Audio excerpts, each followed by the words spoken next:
Asamblea de Pelucas, gran poemario peruano.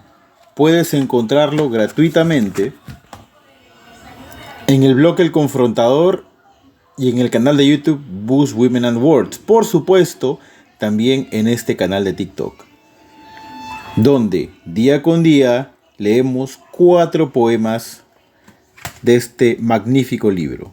Escuchemos.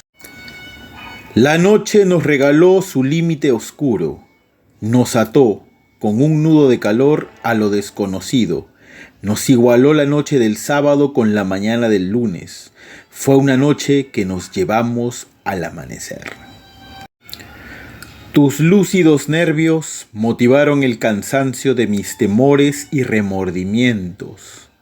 Tus ronquidos brincaban irregulares y negruzcos como sapos sin huesos en medio del patio de agua intermitente. Pecado inútil, deseo grosero, conócete a ti mismo para que puedas morirte en paz. Todo en ti se mueve hacia arriba, todo en ti quiere crecer. Bajo mi espalda se encabrita el recuerdo de nuestra noche, tus gotas cayendo por mis costillas, nuestras caras, en secreto, escondiendo el regocijo de las piedras y las espinas que lastimaban nuestros pies.